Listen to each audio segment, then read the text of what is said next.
Yeah, and in the other side, the Lakers, of course, winning, and now they will face the Memphis Grizzlies. I'm particularly intrigued, I'll be honest, by this series against the Grizzlies. I think there's a lot of interesting basketball storylines. Dylan Brooks had a soundbite yesterday talking about how he wanted the Lakers, and part of the reason, and he acknowledged this, is, you're going against LeBron, and it's a test.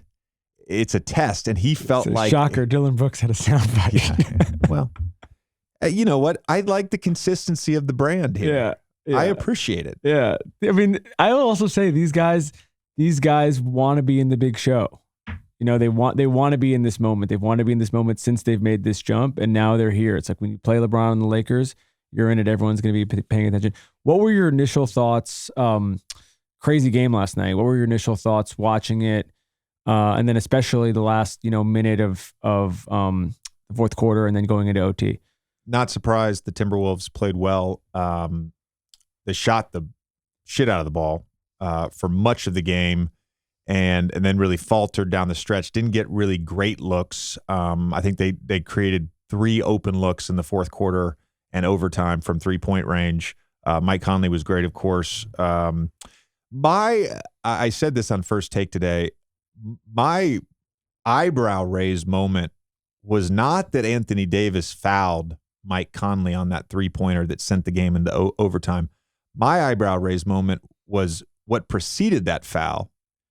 And the Wolves, needing a 3, ran a simple flare screen for Mike Conley. And the 2 defenders involved for the Lakers were LeBron and AD, and they completely botched the switch.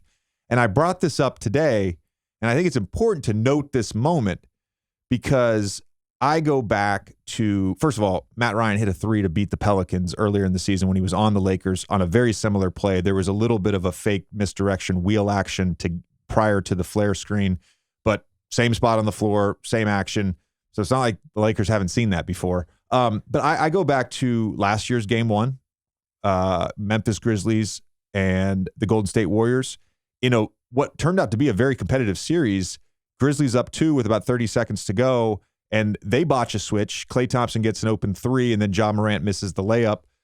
So that's a pivotal moment in a game. I go back to 2020.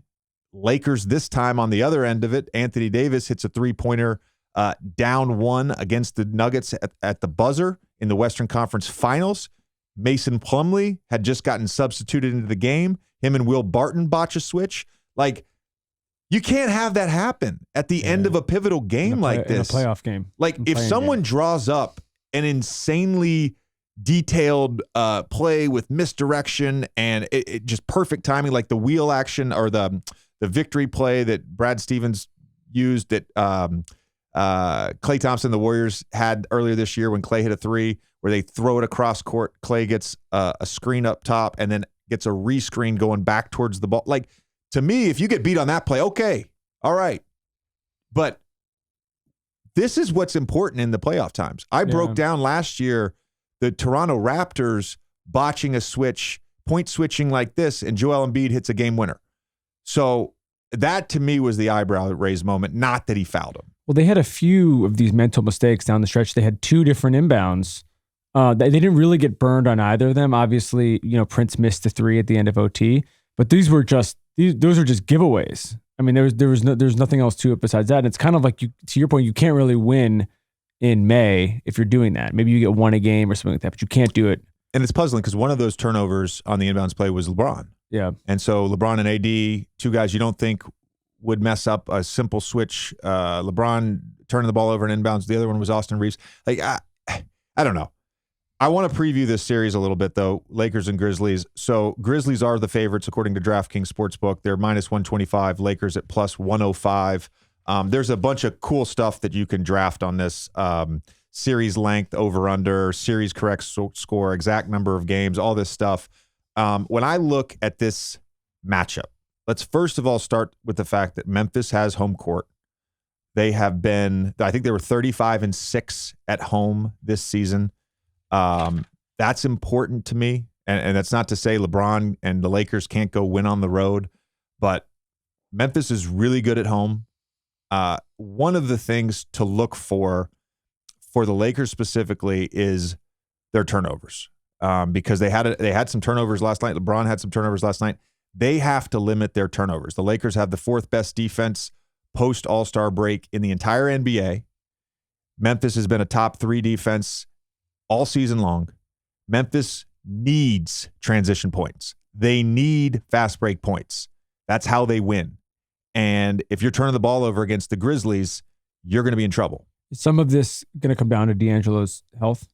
Well, so I think D'Angelo's got to play well, and he's got to be healthy. He finished the season so strong for them over his last 13, 19 a game, shot 42% from 3. I'll give you a couple matchups, right? Of course, Dylan Brooks is going to guard LeBron. Like, there's a matchup for you, of course. The 2 matchups that I think are really intriguing to me are going to be Austin Reeves and Desmond Bane, 2 guys that both finished the season playing excellent basketball. Bane, I think, had a great season. I know he missed a ton of time with the toe injury. 22 a game since March 1st, 50% for the field, 40% from 3. Reeves at 18 a game since March 1st over his last 20 games played, 42% from 3. The production in the half court for those 2 players specifically, I think is going to be really, really important because both these teams at times struggle to score in the half court. So those are 2 guys I'm looking for. And then the other one, of course, with Brandon Clark being out for the year, Steven Adams likely being out the rest of the season, even if Memphis makes a deep playoff run, is Jaren Jackson Jr. on Anthony Davis and how much they attack that matchup and try to get Jaren Jackson Jr. in foul trouble. So Darvin Ham mentioned this after the game last night. Even though AD had a good game, sort of counting stats wise, it get 24 and 15. Yep. He said they should have gotten him involved more, and that was on him basically. Is that something you think game 1, basically just like almost like run everything offensively through him and see if you can try to kind of coax Jackson to a couple of dumb fouls early?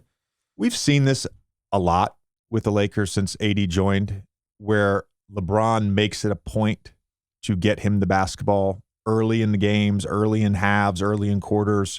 LeBron picks and chooses his spots depending on whether or not AD's on the floor, depending on whether it's closing time.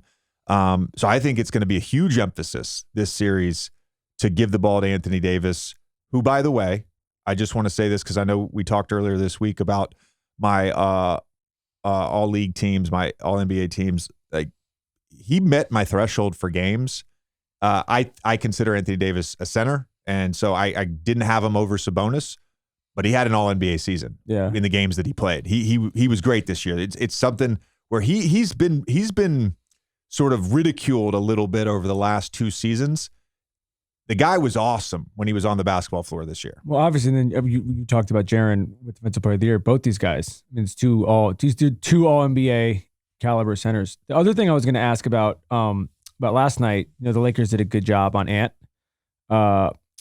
Is there something about the way they defended him with Vanderbilt and AD in particular that do you think is sort of transitive to a player like Ja, or are they just very different offensively? I think they're different players.